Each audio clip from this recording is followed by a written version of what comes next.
యేసుక్రీస్తు వారు రాజు కదా, కాబట్టి దేవుడు రాజు కాదు. ఇంకా యేసుక్రీస్తు వారు రాజు అయినప్పుడు దేవుడు రాజు ఎలా అవుతాడు అనేటువంటి ఒక అంశం. ఒకవేళ దేవుడు రాజు అయితే మళ్ళీ క్రీస్తు రాజు ఎట్లా అవుతాడు? ఇప్పుడు ఫర్ ఎగ్జాంపుల్గా దేవుడు మోషేని దేవుడిగా నియమించాడు. నువ్వు ఫరోకి వీళ్ళందరికీ కూడా దేవుడు నువ్వు. సో నువ్వు దేవుడు అన్నాడంటే ఇక ఇప్పుడు మోషే దేవుడు కాబట్టి ఇక దేవుడు కాదా? ఇశ్రాయేలు జనాంగానికి ఆనాటి ఫరో గారికి దేవుడుగా నియమించాడు అనేది. దేవుడు అంటే దేవునికి ఒకళ్ళు చెప్పి ఒకళ్ళ చేత చెప్పించుకొని ఒకళ్ళ యొక్క సపోర్టుతో ఒకళ్ళ యొక్క ఆలోచనతో ఏముండదు, తనకు తానే అన్నీ చేయగలవాడు దేవుడు అనుకున్నప్పుడు ఆ అధికారం అంతా కూడా మోషేకి ఇచ్చి, నీ ఇష్టం, ఇగో నువ్వు ఆ కర్ర పట్టుకో, పామైందా వదిలేసే, మరలా పట్టుకో కర్ర అయిపోయింది. కొన్ని సూచక్రియలు, కొన్ని అద్భుతాలు దేవుడు ఏ రీతిగా తనకు తానుగా చేసే సామర్థ్యం గలవాడో ఇవన్నీ కూడా దేవుడిలాగా వాళ్ళకి నియమించాడు. అలాని దేవుడు కాకుండా పోతాడా అని కనుక మనం ఆలోచించినప్పుడు, దేవుడు మోషేని దేవుడిగా నియమించినటువంటి ఆ దేవుడు ఏమన్నాడంటే, మీకు నేను తప్ప వేరొక దేవుడు మీకు లేడు, ఉండడు.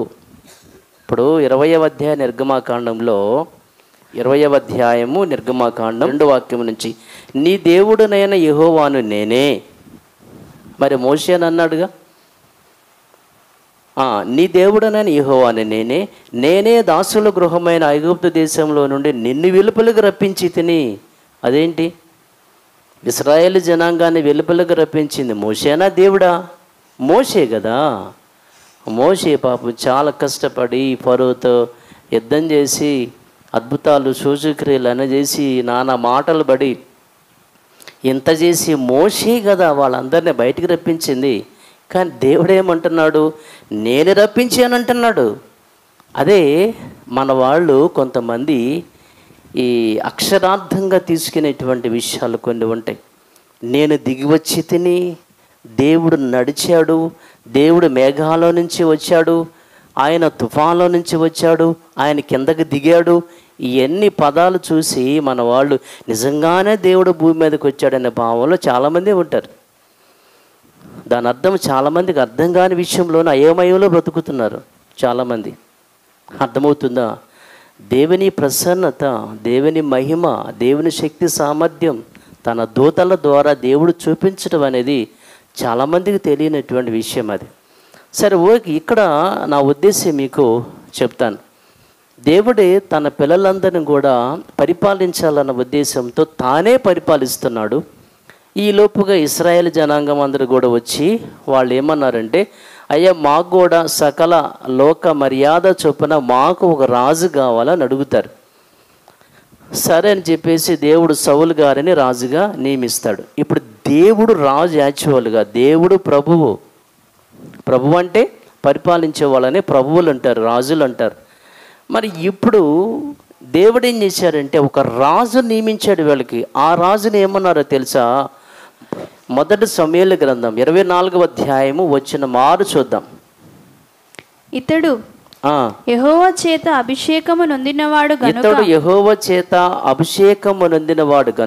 యెహోవా చేత అభిషేక్తుడైన నా ప్రభువునకు నేను ఈ కార్యం చేయును. అభిషిక్తుడైన వానిని దావీదు ఏమంటున్నాడంటే ప్రభువు అంటున్నాడు. అంటే దేవుడు అభిషేకించి నియమించినటువంటి రాజుని ఏమని పిలిచారు అని అంటే ప్రభువు. దావీదు ప్రభువు, సొలొమోను ప్రభువు, సౌలు ప్రభు, వీళ్ళందరూ ప్రభువులే. ప్రభు అంటే రాజే, రాజు అంటే ప్రభువు. దేవుడు దేవుని యొక్క పిల్లలను, దేవుని యొక్క ప్రజలను పరిపాలించడానికి దేవుడు నియమించిన, దేవుడు అభిషేకించినటువంటి రాజులని ప్రభువులు అన్నారు. సో వీళ్ళందరూ కూడా దేవుని ఆలోచన ప్రకారంగా, దేవుని ఇష్ట ప్రకారంగా, దేవుని ఉద్దేశ ప్రకారంగా పరిపాలిస్తారని దేవుడు అనుకున్నాడు, ఆశించాడు. కానీ ఎవ్వరు కూడా దేవునికి అనుకూలమైన పరిపాలన చేయలేకపోయారు. ఎక్కడో ఒక చోట లోపం అనేది జరుగుతూ వచ్చింది.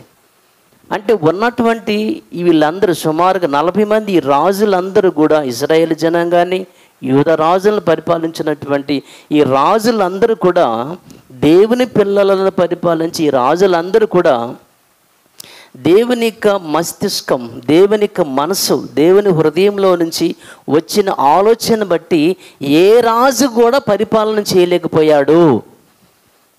అందుకని దేవుడు ఏం చేశాడంటే, నా ఆలోచన ప్రకారంగా, నా ఇష్ట ప్రకారంగా, నా ఉద్దేశ ప్రకారంగా, నాకు అనుకూలంగా నేను చెప్పినట్లుగా మిమ్మల్ని పరిపాలించేటువంటి ఒక రాజుని నేనేం చేస్తానంటే మీకు పంపిస్తాను అని దేవుడు ఏం చేశాడంటే కొన్ని వాగ్దానాలు చేస్తూ వచ్చాడు. వాళ్ళకి ఉన్న రాజులందరూ కూడా నా ఇష్ట ప్రకారంగా, నాకు అనుకూలంగా, నా మాట చొప్పున, నా ఉద్దేశ ప్రకారంగా వీళ్ళు ఎవరు పరిపాలించట్లేదు కాబట్టి నా ఆలోచన ప్రకారంగా పరిపాలించే ఒక రాజుని నేను మీకు ఇస్తానని దావీదుతో చేసినటువంటి వాగ్దానం.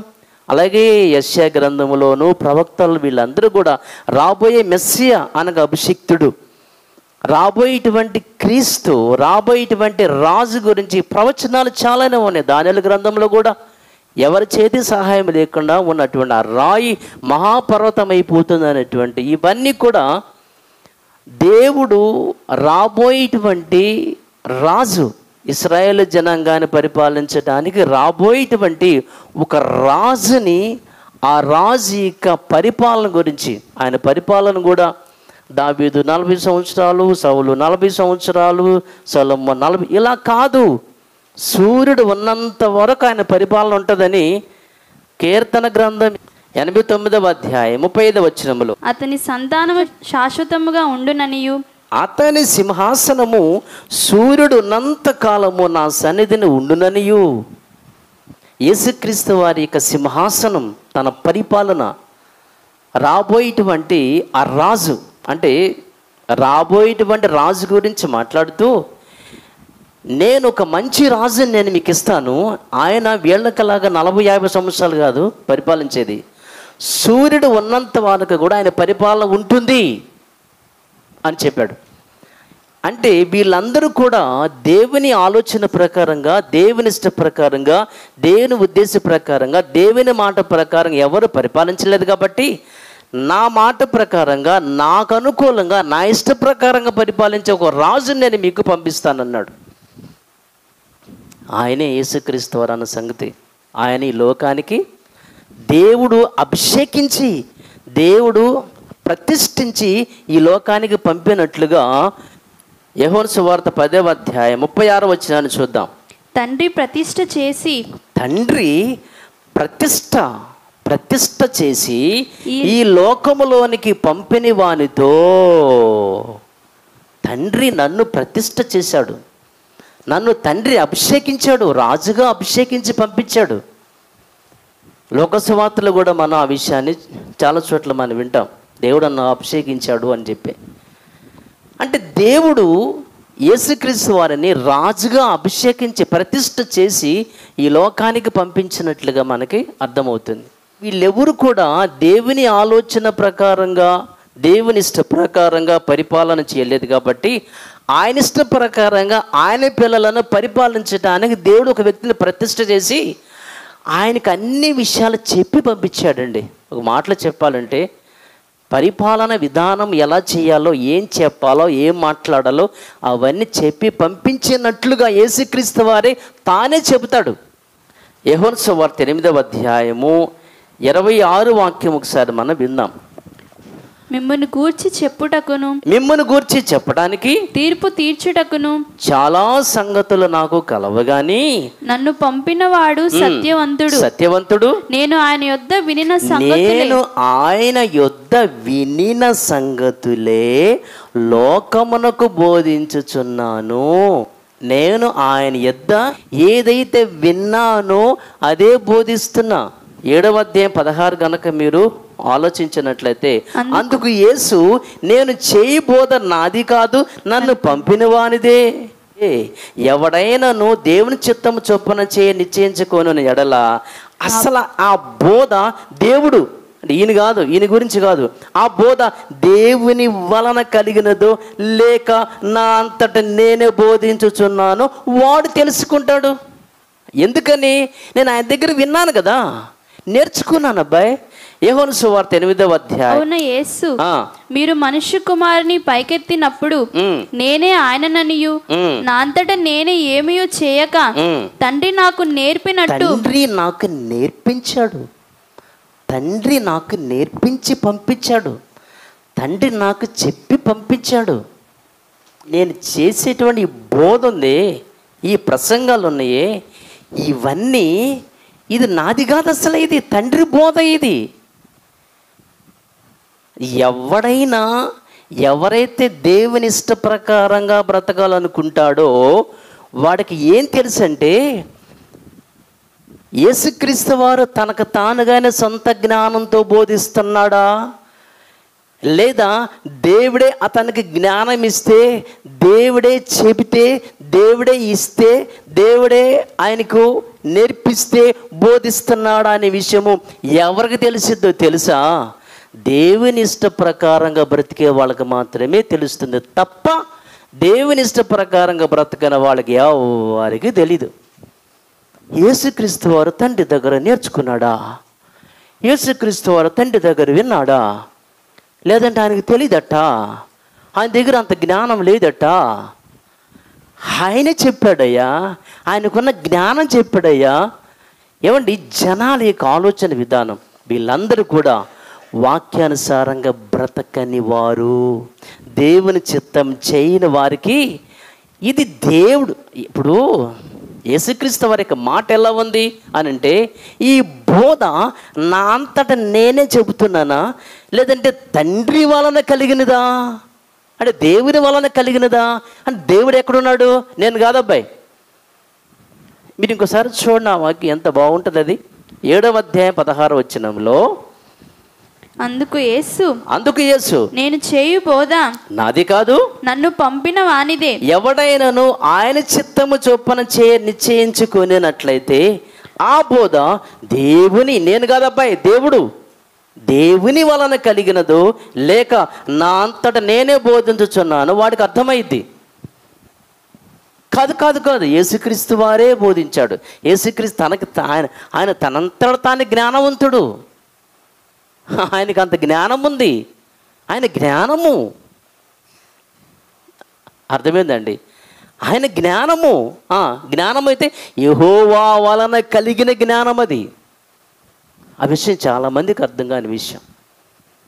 కాబట్టి నేను ఏది మాట్లాడినా ఆ మాట నాది కాదు, తండ్రిది. నేనేం చెప్పాలో, ఏం మాట్లాడాలో 12వ అధ్యాయం 49వ వచనం. ఏలయనగా నా అంతట నేనే మాట్లాడలేదు, నేను ఏమనవలెనో, ఏమి మాట్లాడవలెనో దానిని గూర్చి నన్ను పంపిన తండ్రియే ఆజ్ఞ ఇచ్చాడు. ఏం చెప్పాలి నువ్వు? పొద్దున లెగుస్తున్నాను, అయ్యా గలిలయ ప్రాంతానికి వెళ్తున్నానయ్యా, గలిలయ ప్రాంతంలో అక్కడ పేతురు, యాకోబు, యోహాను అందరూ కూడా సముద్రంలో చేపలు పడతారు. ఏం చెప్పాలి నాయనా? ఏమనాలో, ఏం చెప్పాలో, ఏం మాట్లాడాలో మొత్తం తండ్రి ఇష్ట ప్రకారంగా, తండ్రి యొక్క ఆలోచన ప్రకారంగా. అర్థమైందండి? అంటే యేసుక్రీస్తు వారు ఏం మాట్లాడినా, ఏం చెప్పినా అది మొత్తము తండ్రి యొక్క స్క్రిప్చర్. దేవుడు యేసుక్రీస్తు వారికి అపోస్తుల కార్యములు 2వ అధ్యాయం 36వ వాక్యం ఒకసారి మనం ఆలోచించినట్లయితే, మీరు సిలువ వేసిన ఈ యేసునే, దేవుడు ప్రభువుగాను క్రీస్తుగా నియమించాడు. దేవుడు ప్రభువుగా నియమించాడు. ఒకప్పుడు ఇశ్రాయేలుకు జనాంగాన్ని పరిపాలించడానికి సౌలుని ప్రభుగా నియమించాడు, దావీదును ప్రభుగా నియమించాడు, సొలొమోనుని 40 మంది రాజులను ప్రభువులుగా నియమించినట్లుగా వీళ్ళెవ్వరూ కూడా దేవుని ఆలోచన ప్రకారంగా పరిపాలన చేయలేదు. కాబట్టి దేవుని ఆలోచన ప్రకారంగా పరిపాలించడానికి దేవుడు ముందుగానే యేసుక్రీస్తు వారికి ట్రైనింగ్ ఇచ్చి ఏం చెప్పాలో, ఏం మాట్లాడాలో, ఏం అనాలో, ఎలా పరిపాలించాలో ఇప్పుడు యేసుక్రీస్తు వారు తండ్రి కుడిపార్శ్వమున సింహాసనం మీద కూర్చొని ఆయన పరిపాలన చేస్తున్నాడు. ఎలా పరిపాలిస్తాను అనుకుంటున్నారు మీరు? తన సొంత జ్ఞానము, తన సొంత ఆలోచన, తన సొంత ఇష్టము, తన ఉద్దేశం ప్రకారంగా పరిపాలించడానికి వీలు లేదు ఇక్కడ. ఏమండి, మనిషి అన్నాక ఎవరికైనా ఎవరి ఇష్టాలు వాళ్ళకు ఉంటాయండి. ఆ మాటలు మీకు అర్థమవుతుందా? ఇప్పుడు నేనున్నానండి, ఇప్పుడు జెహోవాకో రుచి పురికో బుద్ధి, ఎవరి ఇష్టం వాళ్ళకుంటాయి. యేసుక్రీస్తు వారు ఆయనకు మనిషి అయినప్పుడు తనకు బ్రెయిన్ ఉంది, మనస్సు ఉంది, ఆలోచన ఉంటుంది, జ్ఞానం ఉంటుంది. ఆయనకి కొన్ని ఇష్టాలు ఉంటాయి. బైబిల్ ఏం చెబుతుంది? మనలాంటి బలహీనతలు యేసుక్రీస్తు వారికి కూడా ఉన్నాయంటే ఆయనకి ఆలోచనలు వస్తాయి, ఆయనకి ఇష్టాలు ఉంటాయి. ఆయన ఇష్టం ఉన్నా ఆయన ఏమన్నాడంటే, నేను నా ఇష్టాన్ని, ఒకసారి ఎక్కడ 6:38 యోహాను సువార్తలో, నా ఇష్టమును నెరవేర్చుకొనుటకు నేను రాలేదు, నన్ను పంపిన వాని చిత్తం నెరవేర్చుటకి. అంటే ఈయనకు ఒక ఇష్టం ఉందా? ఎందుకు ఉండదు? ఏమండి, ఆయనకి మనసు ఉంటుందండి, బ్రెయిన్ ఉంటుందండి. అర్థమైందా? ఆయనకి ఇష్టాలు ఉంటాయి. ఎందుకుండవు ఇష్టాలు? యేసుక్రీస్తు వారు చేపల కూర అంటే ఇష్టమా? రొట్టెలు అంటే ఇష్టమా? ఏమండి, ఆయనకి ఏమంటే ఇష్టం? ఎవరిష్టం ఆడదు కదండి. కానీ యేసుక్రీస్తు వారికి ఎన్ని ఇష్టాలు ఉన్నా ఆయన ఇష్టాన్ని ఆయన పక్కన పట్టుకున్నాడు. ఆయన, అయ్యా నా ఇష్టమైతే ఈ గిన్నెను నా వద్ద నుంచి వెళ్ళిపోతే బాగుండని నేను అనుకుంటున్నా, ఇది నా ఇష్టం. కానీ ఇది నా ఇష్టమైనా నీ ఇష్టమే జరగాలి నాయనా. అంటే యేసుక్రీస్తు వారికి కూడా ఇష్టాలు ఉంటాయి. కానీ ఆ ఇష్టాలు ఏమి కూడా నెరవేర్చకుండా తండ్రి ఇష్టాన్నే నెరవేర్చిన మహానుభావుడు యేసుక్రీస్తు వారు. సో కాబట్టి ఇప్పుడు ఏంటంటే, యేసుక్రీస్తు వారు తను రాజుగా ఉన్నాడు. తను చేసే పరిపాలన అంతా ఏందనుకున్నారు?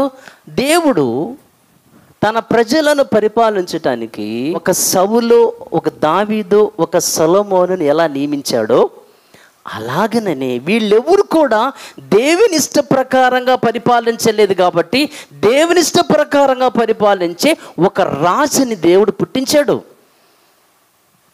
అన్ని నేర్పించాడు, అన్ని బోధించాడు. సమస్తం ఏం చెప్పాలో, ఏం మాట్లాడాలో నా ఇష్ట ప్రకారంగా నువ్వు ఇక్కడ పరిపాలన చేయాలి సుమా, నేనేం చెప్పాను అదే చెప్పాలి.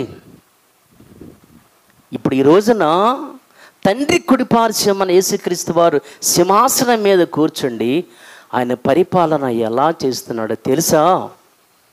ఒక స్క్రిప్చర్ దేవుడు యేసుక్రీస్తు వారికి ఇచ్చాడు. ఆ స్క్రిప్చర్ ప్రకారంగానే యేసుక్రీస్తు వారు పరిపాలన చేయాలి.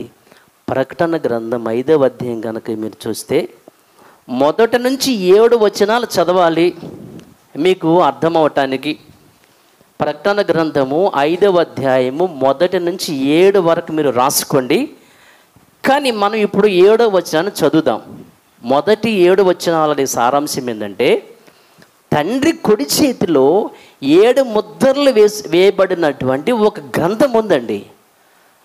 ఎవరు కూడా విప్పలేనటువంటి ఒక మహాగ్రంథం, అద్భుతమైన గ్రంథం ఉంది. ఇదంతా రూపకాలంకార భాషలో వ్రాయబడిన విషయం. నిజంగానే పుస్తకం ఉంది, నిజంగానే ముద్రలు ఉన్నాయి అని కాదు అక్కడ ఉద్దేశం. తండ్రి దగ్గర, తండ్రి మనసులో మనకి ఇవ్వటానికి ఒక అద్భుతమైన జ్ఞానం, క్రొత్త నిబంధన గ్రంథం, ప్రకటన గ్రంథం, ప్రత్యక్షపు, ఇవన్నీ దేవుడు తన మనసులో, అంటే ఎవరికి తెలియని రహస్యముగా మర్మం అనేది ఆయన దగ్గర ఉంది. అది ఎవరు కూడా దానిని బయటకు తీయలేరు. ఆ పుస్తకాన్ని ఎవరు బయటకు తీశారంటే జయించినటువంటి గొర్రెపిల్ల మాత్రమే ఆ పుస్తకాన్ని విప్పుటకు యోగ్యత, అర్హతను పొందాడు. 7వ వచనం చూద్దాం. ఆయన వచ్చి సింహాసనమునందు ఆసీనుడయుండు వాని కుడి చేతిలో నుండి ఆ గ్రంథమును తీసుకొనెను. యేసుక్రీస్తు వారు మాత్రమే ఆ గ్రంథాన్ని తీసుకున్నాడు. తండ్రి పాపాన్ని, లోకాన్ని జయించిన యేసుక్రీస్తు వారికి, మరణాన్ని జయించినటువంటి యేసుక్రీస్తు వారికి, శరీరాశ, నేత్రాశ, జీవపు డంబాన్ని జయించిన యేసుక్రీస్తు వారికి ఆ గ్రంథాన్ని ఇచ్చాడు. ఆ గ్రంథం ప్రకారంగానే యేసుక్రీస్తు వారు అప్పుడు పరిపాలన చేస్తున్నాడు. రాజైనటువంటి దేవుడు మరొక రాజు నియమించి, ఇప్పుడు ఈయన యేసుక్రీస్తు వారు సొంతంగా పరిపాలించడానికి వీల్లేదు. తండ్రి ఒక స్క్రిప్చర్, ఒక పుస్తకం ఇచ్చాడు. ఆ పుస్తకం ప్రకారంగానే పరిపాలించాలి. నేను ఇప్పుడు దేవుడు ఆయనకి చెప్పాడు, ప్రత్యక్షత, ఒకటే ప్రకటన. యేసుక్రీస్తు తన దాసులకు కనపరచుటకు, యేసుక్రీస్తు తన దాసులకు కనపరచుటకు దేవుడు ఆయనకు అనుగ్రహించిన ప్రత్యక్షత, తన దాసులకు చెప్పటానికి దేవుడు యేసుక్రీస్తు వారికి చెప్పాడు. యేసుక్రీస్తు వారికి భవిష్యత్ జ్ఞానము కానీ, ఎలా ఈ లోకాన్ని పరిపాలించాలి, ఇవన్నీ కూడా యేసుక్రీస్తు వారికి సొంత ఇష్ట ప్రకారంగా పరిపాలించడానికి వీళ్ళే. అలా సొంత ఇష్ట ప్రకారంగా పరిపాలించిన వాళ్ళందరం తీసేశాడు దేవుడు. ఇప్పుడు యేసుక్రీస్తు వారిని రాజుగా నియమించాడు. ఎందుకు? తన ఇష్ట ప్రకారంగా పరిపాలించాలి. ఇప్పుడు అన్ని చెప్పాడు. దేవుడు యేసుక్రీస్తు వారికి అనుగ్రహించిన ప్రత్యక్షత, ఆ గ్రంథం, అదే ప్రత్యక్షత. దేవుడు యేసుక్రీస్తు వారికి ఇస్తేనే కానీ ఆయనకి ఆ ప్రత్యక్షత, దేవుడు చెప్తే కానీ ఆయనకు ఆ జ్ఞానం, దేవుడు ఎలా పరిపాలించాలో తన యొక్క కుమారుడైన యేసుక్రీస్తు వారికి చెప్పాడు. కాబట్టి ఆ విధానంలో, అంటే ఇప్పుడు యేసుక్రీస్తు వారికి ఉన్నవన్నీ తండ్రి వలన కలిగినవది. యోహాను సువార్త 17వ అధ్యాయం, నీవు నాకు అనుగ్రహించినవన్నీ నీ వలననే కలిగినవని. ఈ రాజ్య పరిపాలన, ఈ సింహాసనం, ఈ అద్భుతమైనటువంటి భోగ భాగ్యాలు, ఈ సింహాసనం, ఇదంతా నీ వలననే కలిగింది. ఇదంతా నీ వలననే కలిగింది. నీవు నాకు అనుగ్రహించినవన్నీ ఏమనుగ్రహించావు? సింహాసనం అనుగ్రహించావా? పరిపాలన, రాజ్యమా? ఏదంటే గ్రంథమా? స్క్రిప్చరా?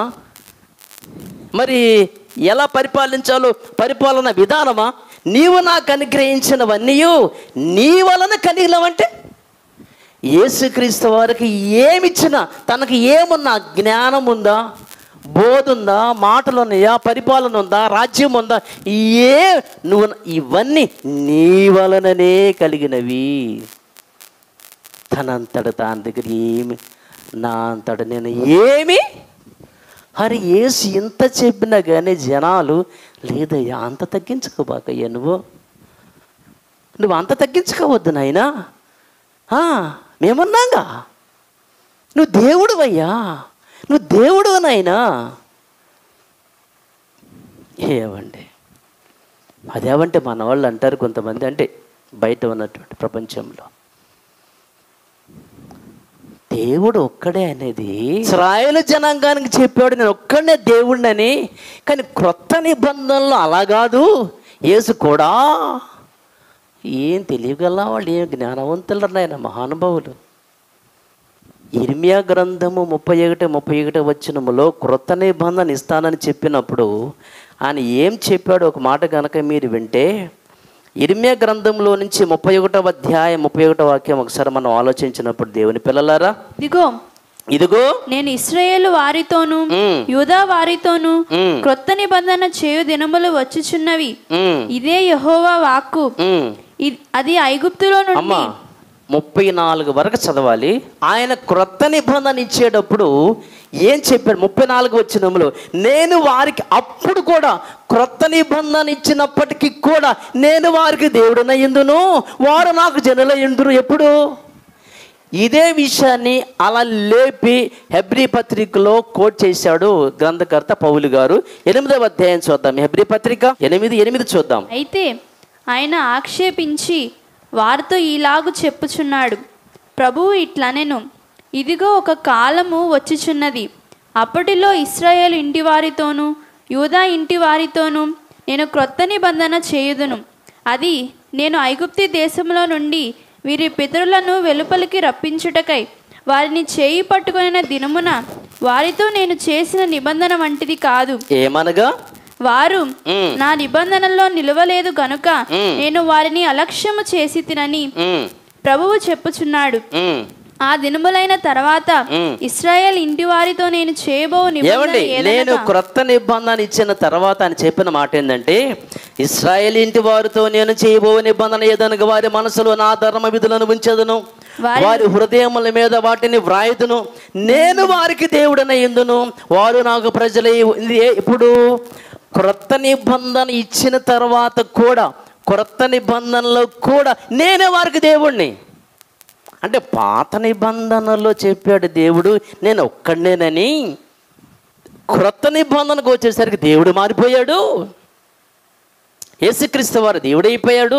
అబ్బాయి, క్రొత్త నిబంధన వచ్చిన తర్వాత కూడా నేనే దేవుణ్ణి అంటే చాలామంది యొక్క ఉద్దేశం ఎంత బైబిల్ వక్రీకరిస్తున్నారండి, ఎంత తప్పు చేస్తున్నారండి జనాలు.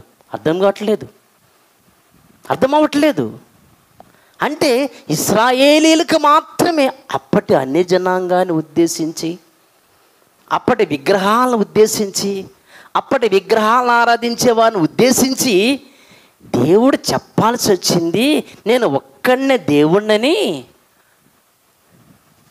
ఏమండి, ఇశ్రాయేలులకు మాత్రం చెప్పాడు నేనే మీకు దేవుణ్ణని. క్రొత్త నిబంధన వచ్చిన తర్వాత అది కాదు. రోమీయులకు రాసిన పత్రిక 3వ అధ్యాయం, రోమా పత్రిక 3వ అధ్యాయం 29 చూద్దాం. దేవుడు యూదులకు మాత్రమే దేవుడా? నువ్వు అంటున్నావుగా, ఒకనాడు దేవుడు యూదులకు మాత్రమే చెప్పాడు ఆ మాట, నేను ఒక్కడే దేవుణ్ణని. ఇశ్రాయేలులకు మాత్రమే చెప్పాడు నేను ఒక్కడే దేవుణ్ణని. ఇప్పుడు కాదు అని నువ్వు అంటున్నావుగా. అందుకని 29వ వచనంలో 3:29లో దేవుడు యూదులకు మాత్రమే దేవుడు అనుకున్నావా? అన్యజనులకు దేవుడు కాడా? అవును, అన్యజనులకు నువ్వు దేవుడే. యూదులకు మాత్రమే కాదు, ఇశ్రాయేలులకు మాత్రమే కదా ఆ మాట చెప్పింది. ప్రపంచంలో ఉన్న అన్యులందరికీ, యూదుడైనా, ఇశ్రాయేలీయుడైనా, వాడు గ్రేకీయుడైనా, రోమియుడైనా, ఆంగ్లేయుడైనా, భారతీయుడైనా, ముస్లిమ్స్ అయినా, బుద్ధిస్ట్, ఎవరైనా, ఏ దేశమైనా యూదులకు మాత్రమే దేవుడు ఆయన. అన్యజనులకు దేవుడు కాడా? ఎస్, ఆయన అన్యజనులకు అందరికి దేవుడు ఒక్కడే. క్రొత్త నిబంధనలు వచ్చిన తర్వాత మారటం ఏంటండి అసలు?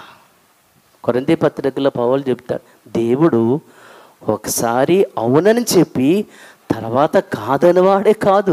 ఏం చెప్పాడు? అవునని, నేను ఒక్కడనే దేవుడిని అని చెప్పి తూచి ఇంకొక దేవుడని చెప్పే అబద్ధికుడు కాదు దేవుడు. మీరు ఆయన అబద్ధికుని చేస్తున్నారు అంటాడు పౌలు గారు. అన్ని జనులకు కూడా ఆయన దేవుడు. అందుకని యూదులకు సువార్త తెలియపరచబడిన తర్వాత మొట్టమొదట అన్య జనాంగ మధ్యకి సువార్త వెళ్ళింది. పేతురు గారి ద్వారా కొర్నేలి అనే అన్య కుటుంబంలోనికి వెళ్ళి మొట్టమొదట యూదుల తర్వాత మొట్టమొదట అన్యులకు సువార్త ఎవరి ద్వారా? కొర్నేలి ఇంటికి వెళ్ళి అక్కడ అన్యులకు ముందేమో వెళ్ళనన్నాడు. అయ్యా అన్యులకేంటయ్యా? అరే అబ్బాయి, నేను అన్యులకు కూడా దేవుడినే కదా, అందరికి ఒకడే దేవుడిని, నేనే కదా, నువ్వు వెళ్ళి చెప్పు. ఏమంటే అక్కడికి అన్య జనాంగ మధ్యకి వెళ్ళి పేతురు గారు ఏం చెప్పాడు?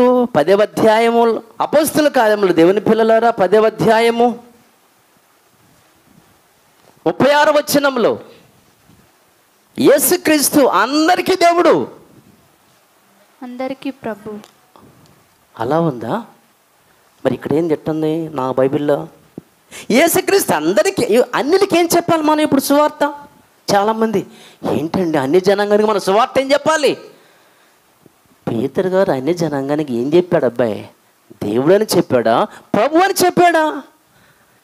యేసుక్రీస్తు అందరికి ప్రభు, ఆయన ద్వారా, యేసుక్రీస్తు వారు ప్రభు ద్వారా దేవుడు సమాధానకరమైన సువార్తను ప్రకటించి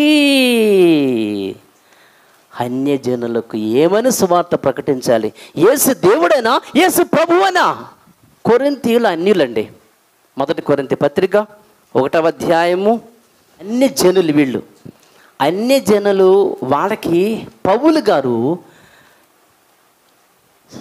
పుస్తకం రాస్తూ ఏం రాశాడో చూద్దాం. 2వ వచనం 1-2 1 కొరింథీ 1-2. కొరింథీయులలో ఉన్న దేవుని సంగమునకు అనగా క్రీస్తు యేసునందు పరిశుద్ధపరచబడిన వారే పరిశుద్ధులుగా ఉండుటకు పిలువబడిన వారికిని మనకును వారికిని మనకును. శ్రద్ధగా విన్నారండి. కొరింథీయులో ఉన్న దేవుని సంగమునకు అనగా క్రీస్తు యేసునందు పరిశుద్ధపరచబడిన వారే పరిశుద్ధులుగా ఉండుటకు పిలువబడిన వారికిని మనకును దేవుడుగా ఉన్న మన ప్రభు అని యేసుక్రీస్తు. ఆయన అందరికీ ప్రభువు, దేవుడు కాదు, ఆయన అందరికీ ప్రభు. అయినా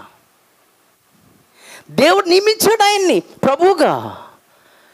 మరి ఇప్పుడు ఆయన మరి ప్రభువు అయితే దేవుడు ప్రభువు కాదా అని అంటే ఇది ఎట్లా ఉండిద్ది అంటేనండి,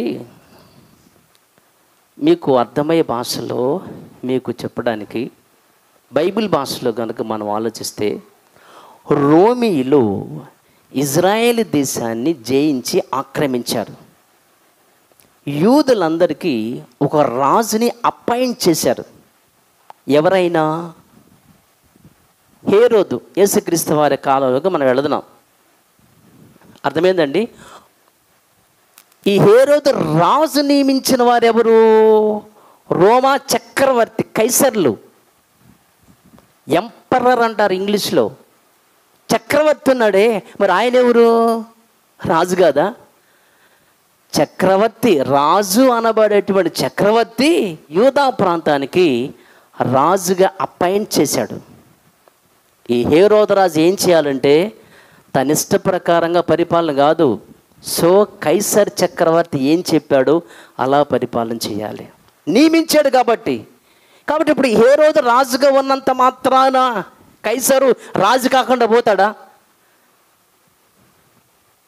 అలాగనే పాత నిబంధనలో కీర్తన గ్రంథము 110లో ప్రభువు నా ప్రభువుతో సెలవిచ్చిన మా వాక్కు, 47వ కీర్తనలో దేవుడి గురించి ఆయన మహారాజు అని ఉంటుంది. దేవుడు మహారాజు అంట. కోరహ కుమారులు ఏమని రాస్తున్నారు? అప్పటికి రాజులు ఉన్నారు కదా ఇశ్రాయేలులకి. రాజులున్న కాలంలోనే కోరహ కుమారులు ఏమని ప్రార్థన చేస్తున్నారు?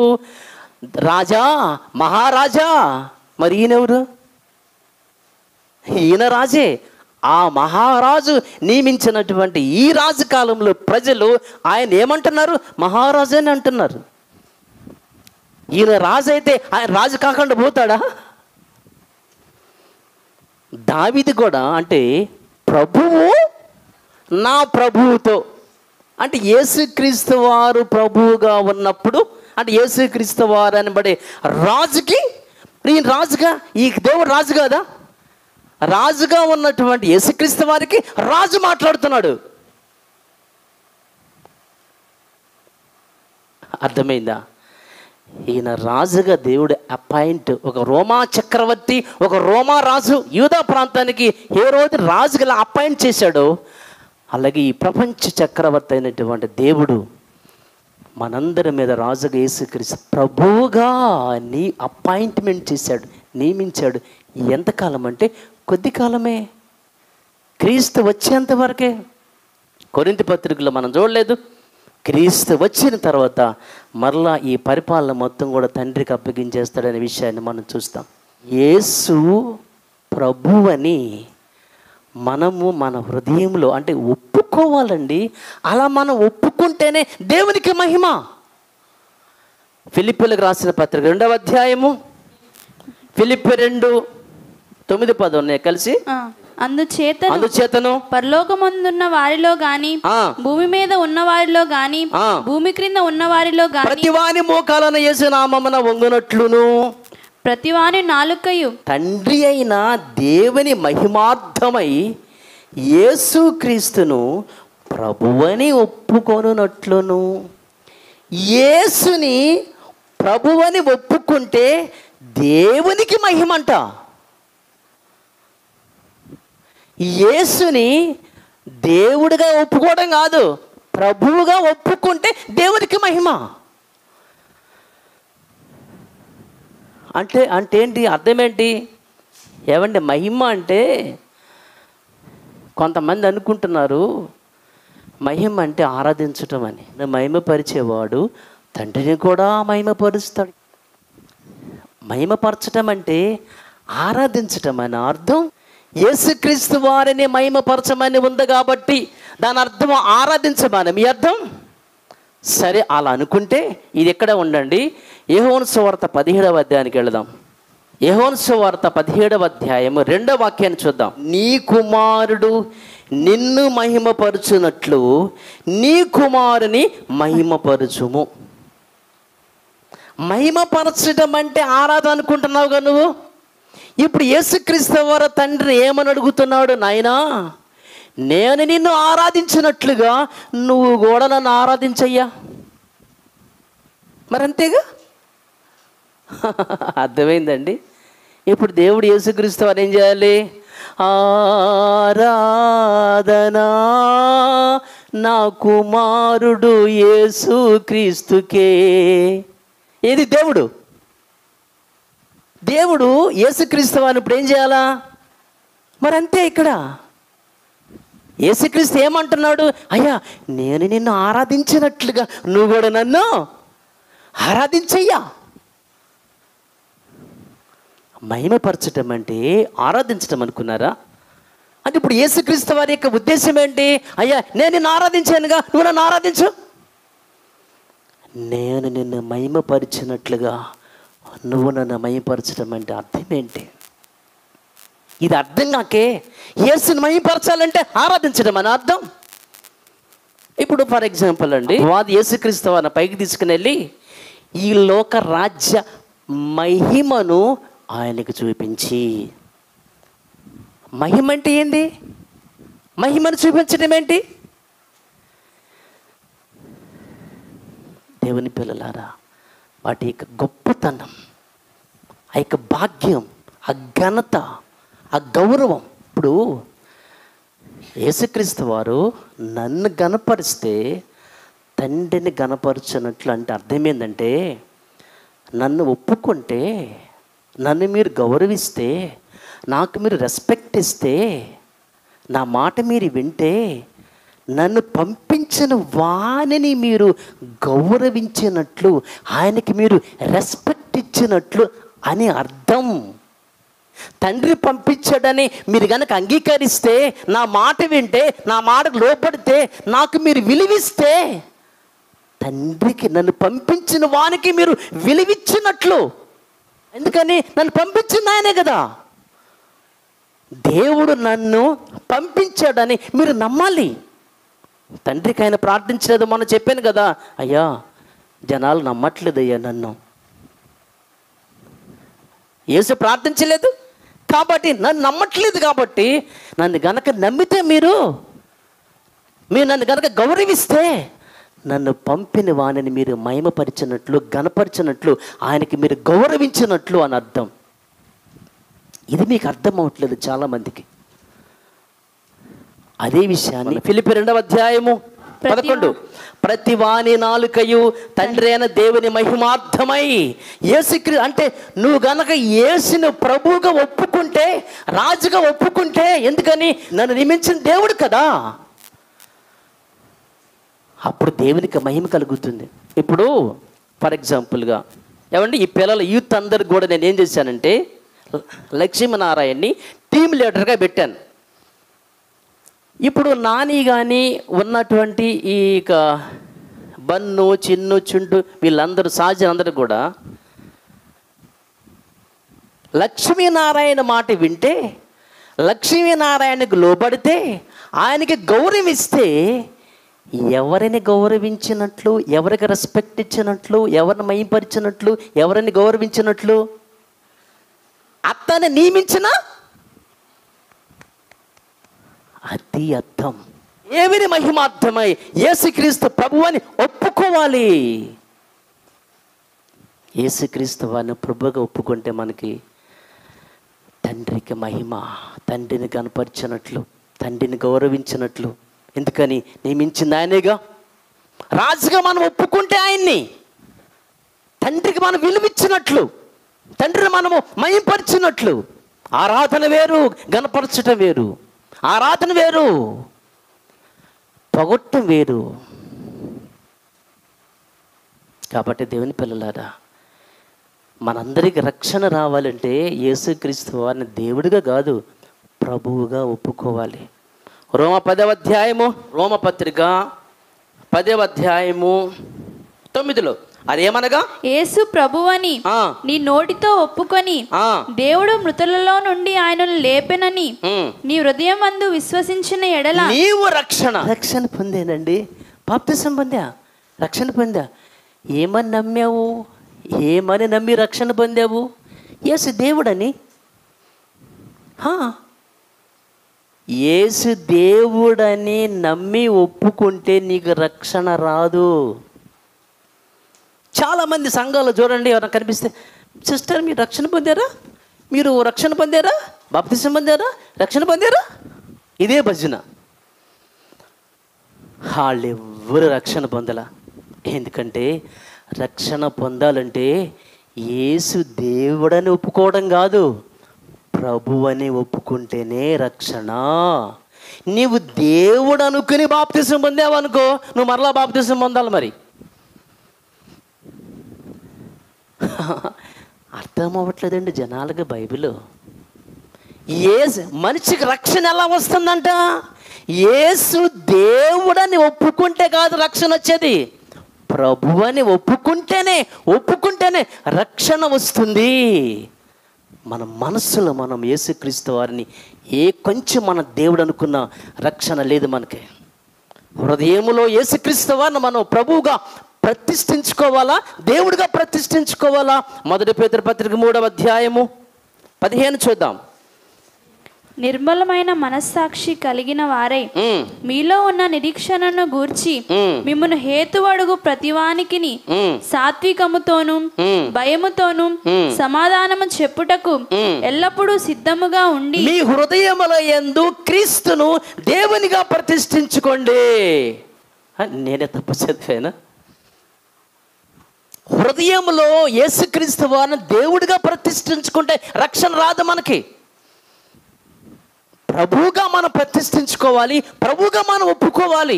యేసుక్రీస్తు వారిని ప్రభువుగా ఒప్పుకోవాలి, కుమారుడిగా ఒప్పుకోవాలి. అప్పుడే ఆయన మనలో ఉంటాడు.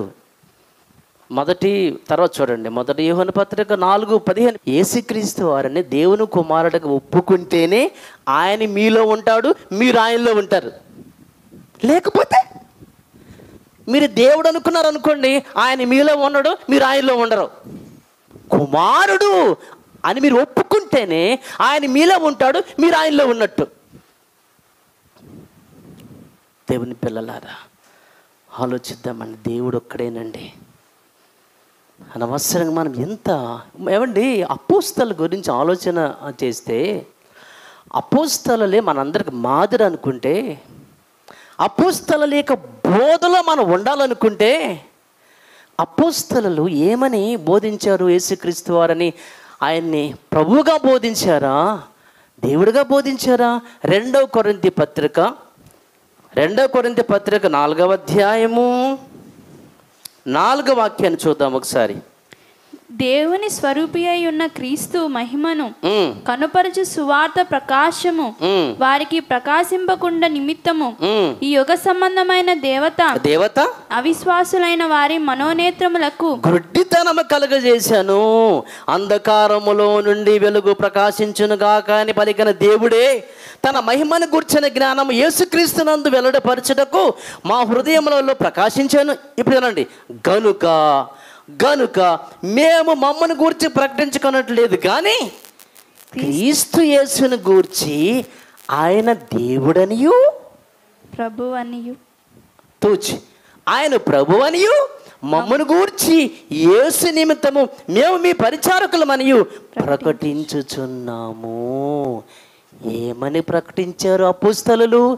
ప్రభువనియు యేసు ప్రభువనియు ప్రకటించారని ఉంది ఇక్కడ, దేవుడని కాదు. నాటి అపోస్తలులు యేసుక్రీస్తు దేవుడని ప్రకటించారా? ప్రభువని ప్రకటిస్తే ఇప్పటికీ అదే ముసుగు నిలిచి ఉంది, అదే గుడ్డితనం. ఈ యుగ సంబంధం అది చెబుతున్నాడు, ఈ యుగ సంబంధమైన దేవత అంట వాళ్ళ మనోనేత్రాలకి గుడ్డితనం ఇచ్చి యేసుదేవుడు యేసుదేవుడు యేసుదేవుడు.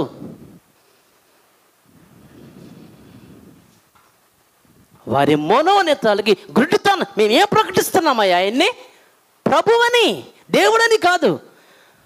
ఆ మనోనేత్రాలకు ఉన్న గుడ్డితనం జనాలకి పోవటం లేదు. ఇంకా అదే ముసుగు నిలిచి ఉన్నది.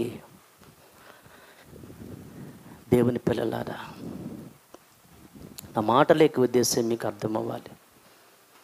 యేసుక్రీస్తు వారు దేవుడని గనుక ఆయన చెప్పుకుంటే, అంటే ఆజ్ఞలలో మొదటి ఆజ్ఞ ఏంటంటే, నేను ఒక్కడనే దేవుణ్ణి, వేరొక దేవుడు ఉండకూడదు. అది ఆజ్ఞ. ఎవడైనా వచ్చి నేనే దేవుణ్ణి అంటే ఆజ్ఞ అతిక్రమించి వాడిని చంపొచ్చు. ఇప్పుడు యేసుక్రీస్తు వారు ఏ తప్పు చేయలేదు కదండి. ఏ తప్పు చేయని యేసుక్రీస్తు వారిని శిక్షించారుగా. ఏమండి? ఇప్పుడు యూదులందరూ వెళ్ళి వీళ్ళు ఏమన్నారు? పిలాతు గారు, ఏమండి నాకు ఈయన ఏ తప్పు కనిపించట్లేదు. ఓకే, ఏ తప్పలేదు, కానీ మా ధర్మశాస్త్రం ప్రకారంగా, మా నియమం ప్రకారంగా ఆయన మీరు శిక్షించండి. ఇప్పుడు యేసుక్రీస్తు వారిని శిక్షించింది మన పాపాల కోసం యేసుక్రీస్తు వారిని శిక్షించారా? యేసుక్రీస్తు వారు దేవుడని చెప్పుకున్నందుకు శిక్షించారా? యేసుక్రీస్తు వారు దేవుడని చెప్పుకున్నందుకు గనక శిక్షిస్తే, తప్పు చేశాడు శిక్షించాడు, దానికి తప్పేముంది? తప్పు చేశాడు శిక్షించారు.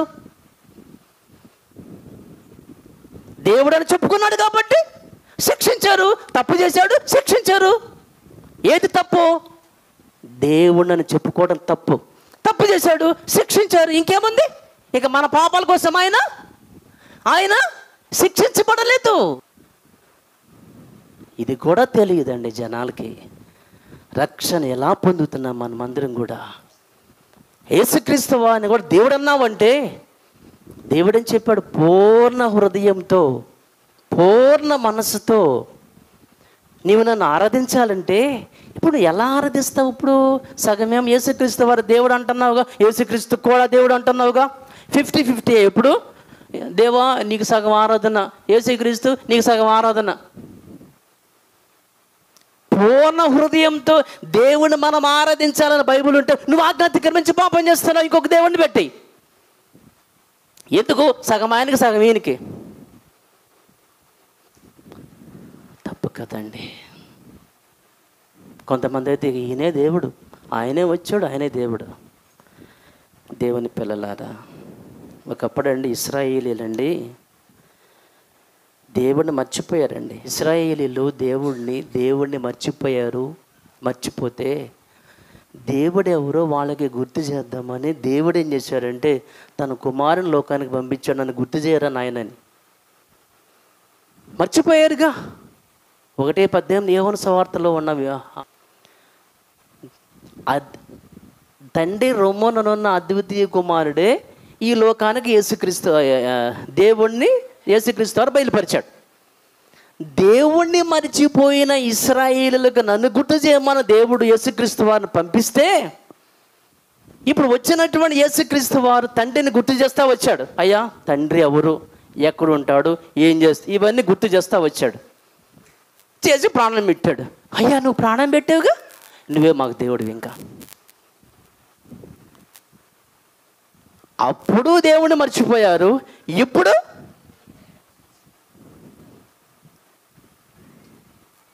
ఒకప్పుడు దేవుడు మర్చిపోయారని యేసుక్రీస్తు వారిని పంపి గుర్తు చేయమంటే, యేసుక్రీస్తు వారు వచ్చిన తర్వాత నువ్వే దేవుడు అని ఆయన మర్చిపోయారు. ఇప్పుడు నువ్వే మా దేవుడు, మా కొరకు ప్రాణం పెట్టావుగా. నేను పెట్టడం ఏంటి ఆయన? ఆయన పెట్టమంటే పెట్టా, ఆయన వెళ్ళమంటే వచ్చా, ఆయన చెప్పమంటే చెప్తున్నా. నా ఏం కాదు, ఇదంతా అంత ఆయనది అని చెప్తుంటే, కాదు నువ్వే దేవుడివి. అంత తగ్గించుకోబాకు, నువ్వు చాలా తగ్గించుకుంటున్నావయ్యా, నువ్వే దేవుడివి. ఇది ఎలా ఉంటుందండి చెప్పండి? యేసుక్రీస్తునే తండ్రిగా. అప్పుడు నేను ఈ సంఘానికి పాస్టర్నండి. వాడు ఆ దగ్గరికి వచ్చి, నిమ్మి నువ్వే మా పాస్టర్ అంటే, అసలు అంటే జనాలు ఏంటంటే యేసుక్రీస్తు వారిని మన దేవుడు అంటే ఆయన మనల్ని ప్రేమిస్తాడు, ఆయన మనల్ని గొప్ప చేస్తాడు, ఆయన మనకు పరలోకం ఇస్తాడు. అబ్బా, ఆహా, మనం యేసుని తక్కువగా మాట్లాడకూడదు. యేసుని కనుక మనం దేవుడిని చేస్తే అయ్యా నువ్వే దేవుడు అంటే ఆయన డైరెక్ట్గా పరలోకం ఇస్తాడు, ఆయన మనకు వరాలు ఇస్తాడు, ఈవులు ఇస్తాడు, ఏమైనా అడిగితే ప్రార్థన చేసి ఇస్తాడు. ఏ ఈవైనా యేసు దగ్గర నుంచి రావు, జ్యోతిర్మయుడగు దేవుని నుండే ప్రతి ఈవి మనకు వస్తుందని యాకోబు 1:17 చూద్దామా. శ్రేష్టమైన ప్రతి ఈవియు, శ్రేష్టమైన ప్రతి ఈవియు, సంపూర్ణమైన ప్రతి వరమును పరసంబంధమైనదై జ్యోతిర్మయుడగు తండ్రి యొద్ద నుండి తండ్రి యొద్ద నుండి వచ్చును. అది నువ్వు ప్రార్థన చేస్తే నీకు ఏ సహాయమైనా, ఏ ఈవైనా, ఏ వరమైనా, ఏదైనా సరే యేసు దగ్గర నుంచి కాదు వచ్చేది, తండ్రి దగ్గర నుంచి రావాలి.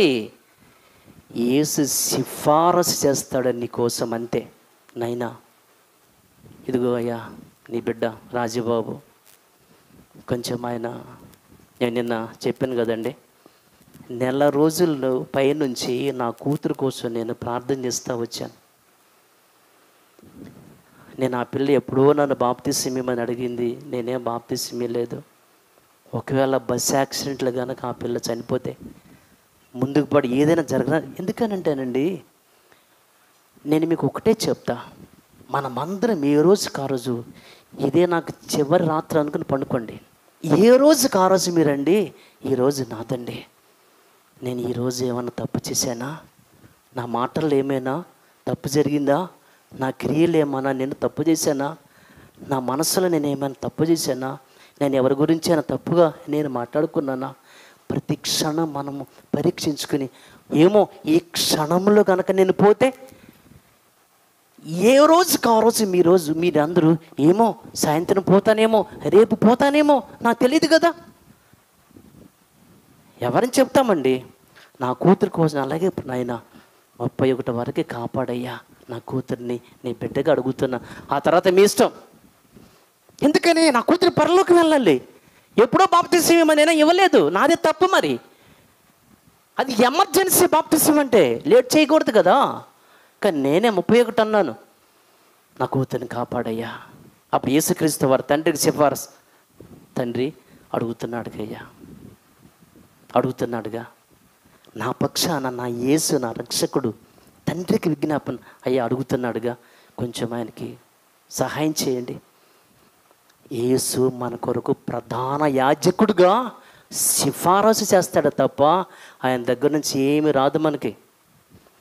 జ్యోతిర్మయుడకు తండ్రి యొద్ద నుంచే ఏదైనా మనకు వస్తుంది.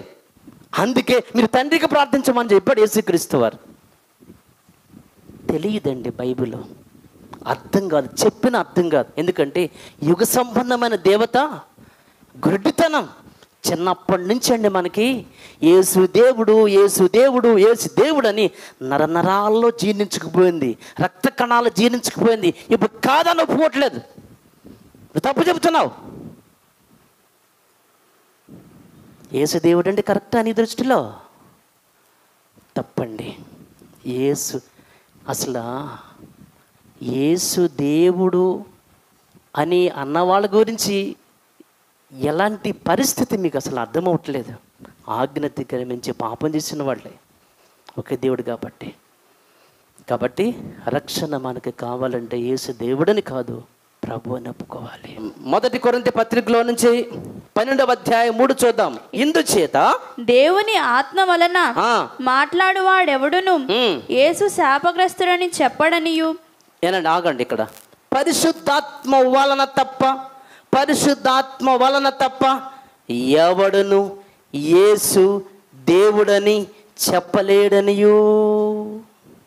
పరిశుద్ధాత్మ వలన తప్ప ఎవడను యేసు ప్రభువని చెప్పలేడనియు నేను మీకు తెలియజేయుచున్నాను. అంటే పరిశుద్ధాత్మ ఉన్నవాడే యేసు ప్రభు అని మాట్లాడతాడు. నువ్వు యేసును దేవుడు అన్నావంటే నీలో పరిశుద్ధాత్మ లేదని అర్థం. యేసుక్రీస్తు వారిని దేవుడు అన్నావంటే నీలో ఏమి లేదు? పరిశుద్ధాత్మ లేదు. పరిశుద్ధాత్మ కనుక ఉంటే యేసు ప్రభు అంటవే తప్ప యేసు దేవుడు అనవు. యేసు దేవుడు అన్నావంటే నీలో పరిశుద్ధాత్మ లేదు. పరిశుద్ధాత్మ రావాలంటే నువ్వు బాప్తిసం పొందాలి. బాప్తిసం పొందాలంటే యేసు ప్రభు అని ఒప్పుకోవాలి, దేవుడని కాదు. యేసు ప్రభు అని ఒప్పుకుంటేనే నీకు రక్షణ కలుగుతుంది. నువ్వు రక్షణ పొందితే నీకు పరిశుద్ధాత్ముడు వస్తాడు. చూశారండి ఎంత మంచి విషయాలు. యేసు ప్రభు అని పరిశుద్ధాత్మ ఉన్నవాడే యేసు ప్రభు అంటాడు. యేసు దేవుడు అనేవాడు పరిశుద్ధాత్మ లేనోడని అర్థం. కాబట్టి యేసును ప్రభువుగా హృదయంలో ప్రతిష్ఠించుకుందాం. దేవుడి మాటలు దీవించును గాక.